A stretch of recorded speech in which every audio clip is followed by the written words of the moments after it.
سرتا او برخداني يقول لبندافي تشرين بري ودتشوي او يعني شيست روش اللي بشخوهشت براسي إرادي قالي روج أوا وكو بتيبت سركيشي جن وكو خونغريستار بريو بريخسر وكو دستيجني دنا بريو بريخسر دا أما نحمو بيكوا يعني جواني تفجري جوان بتيبت يعني وكو رحي جنو جوان لسدي تشرين يعني لبندافي تشرين أو برخداني قوتيكرين برخداني 6 صالية أو ميجوا يعني إرادي جلان دي ناسكرن شري جلي شورشجري أو يجوري بر أبو بصالنا بإما دلت بيوسته جلي إما لأمد كاري شري جلي شورشجري به ولبرخو بدت إسا لبندافي تشرين نموني أوا شيست روش اللي بشخوهس قلتني وكو مبلن يبكو يبجا يخو قصدا لوري شرناك يعني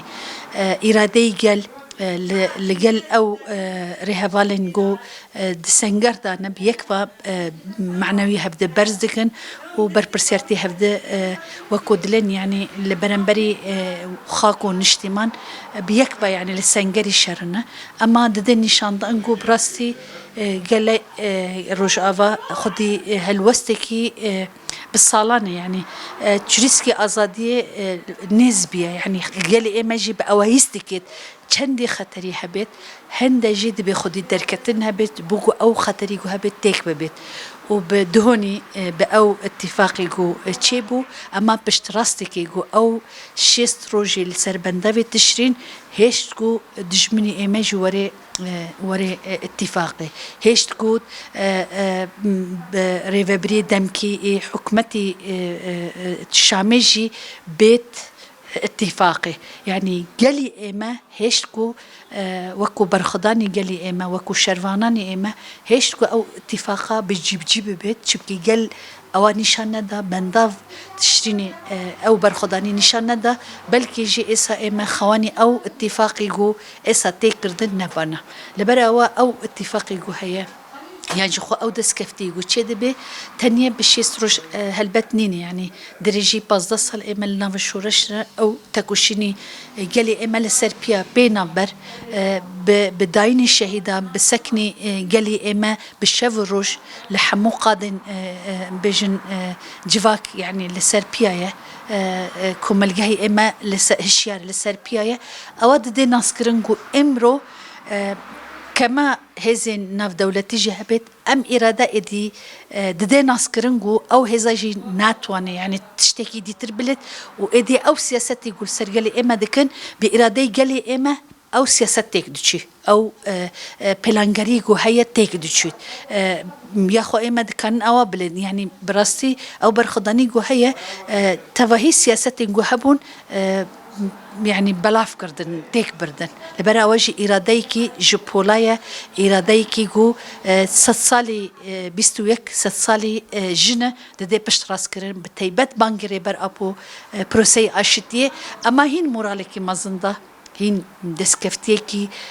وكو الرجاوة هي خورت كر بشراس كرجو اما خواني او بروجان دتوان نشر بكن دتوان عشتيجي بكن دتوان اتفاقجي بكن ودسكفتينجو إرادي قال هي دكانن بجيب بكن وبكن دائمي لبو نصطمي قالي رجاوة بو باكر رجلات سوريا اللي قالي سوريا چمكي اسا قالي سوريا خوجت قناق كي زور نازك دا درباز بتيبت او ارشين قول سر قالي علوي هبو وربيد زانم جو أو اتفاقي جو تشيبيه جبو قالي علوي جي دسكفتيكي مزنة جبو قالي سوريا تواجي دسكفتيكي مزنة إما بيكفى دكانن إدي داوي الشربينن بروسي أشتيه بروسي حفدتني وسياسات السر ميزي إدي دكانن قفتقوه بكن لهالي قانوني يساي دكانن قفتقوه بكنو إرادة خوب باريزة بري وبري لباكور رجلات السورية أما بازدصال بشتراس كرن إما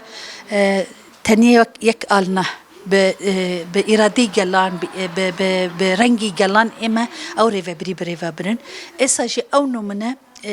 خوار دكوري للشامجي لنابا أو بروسي اتفاق دا جيب جريت إما وكو خوم يعني وكو رجاوا وكو باكو رجلات السورية أو بشتراس كرنجو أم بروسي جو إما بازدصل لبي أواد شوبين إنه تدجيان دكن أما دمكينينه يعني جو بلن تكتيكينينه أما استراتيجي جالي روج أوايا جالي باكو رجلات سوريا أواجي وبشتراس بكي جالي سوريا تواجي يعني دكافي لبن بانجي أوا لبن بلن يعني باندوري أواجو تبكي نمونيكي جوان لباكو رجلات سوريا هبو إسا جي جالي سوريا تواجي أو حمبيز دكي وقبيلي دكي تشبكي إدي داويل شرطينات وكو دلين يعني أو دسكفتي إدي جبوكا لي سوريا تواهي دبيت البر أواجي إما أوا بشتراس دكنجو إدي سوريا لبنتك آلكي جيانكي وبجلان رجيان بكي بجلي سوريرا وجيان بكي بآلين جلين سوريرا وبكان بن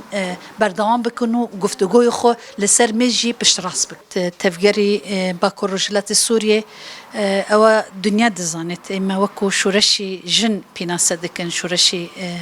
روج آوای کردستان باکو رجلات سوریه هلبت یکل آوانا يجيجو يعني إرادة جن نسكرنا إرادة جن لسرمز دناف دا گفتگو دا دناف سياسة دا سركشي جنجي مسكر أو دناف دا يعني بيجو إما قاف باشطة بافيجن إما نمونيكي جواندان أفكرن بري خسر أو بشتراس كرجو إما نمونيكي حفسروكتي هي لأو سيستما إما بقوان بن براسي بارفا بكن جبوت توهي سوريا جي جبكي دسكفتيكي حري خورت إما الأو سيستم ورقرتن يعني بيكفا كانيبون أو بباريزن لبر أواجي ورد ظالم قلنا أو ريكفتن دا يعني إرادة جن بحمو هزي خو لبيشة نموني أواجي دستي كاروبري درفا هوالي جن يعني وكو هوالي جن بريفاد بيت هروها بتوهي جين دي ترداجي هوالي جن خدي إرادان خدي قسنة خدي بريارنجو لبروسي